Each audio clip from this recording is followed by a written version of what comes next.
Hey guys, what is up and welcome back to Thinking with Jack.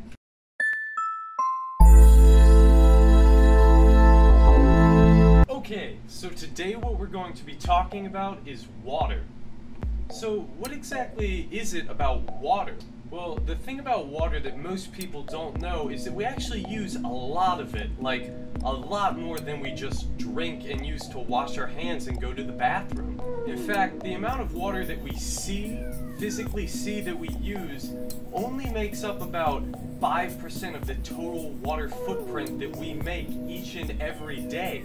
So if we only see 5% of the water, then where's the rest of it going? Well, there's three different types of water we need to be familiar with. Blue water, green water, and gray water, which is a little bit stinky if you catch my drift. So first off, what we need to talk about is blue water. That's liquid water that we see every day. It's the type of water we use to wash our hands, the type of water we use to drink, do laundry, and everything else in our day-to-day lives.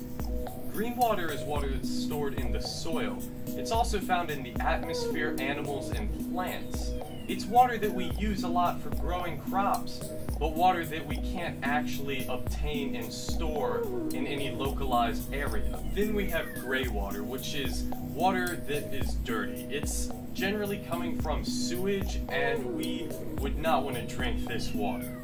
Then we have something called virtual water, and this is where 95% of the water you use in a day actually comes from.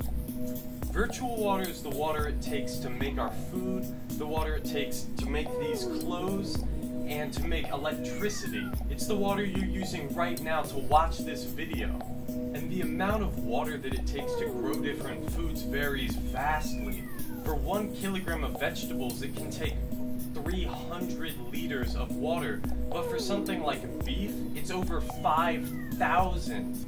The amount of water it takes to grow nuts can be up to 1 gallon per nut.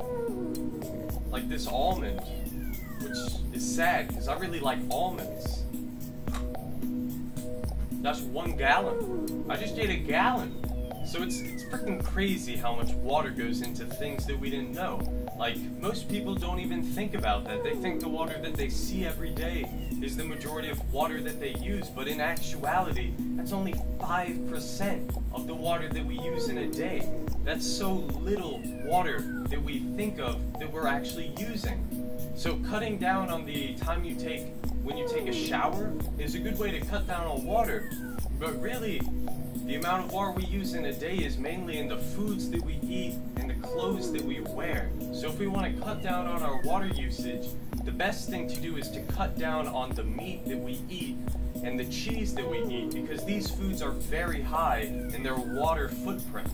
And it's still totally okay to eat meat if you like that, but the best way to cut down on water is just to cut down a little bit, like maybe don't eat meat on Fridays, or if you like cheese a lot, cut out cheese for a day. Those are the best ways to cut down on water, but there's also ways by buying less material goods, because clothes take a lot of water. 1 cotton shirt can take up to 2,700 liters, and that's really stuff that nobody actually thinks about until they actually know. So all in all, guys, most of your water is in your food. The water we see, we can cut down on, but it's only 5%. And the clothes we buy and the electricity we use consumes a lot of water. But if you want to make a difference on your day-to-day life and conserve a little bit of water, it's in your diet. It's the things we eat and the dietary choices that we make. I'll put a link down below of a good website you can use to sort of see how much water is in the different foods that you eat, so you can make decisions to cut down the amount of water you use based on the foods that you like to eat.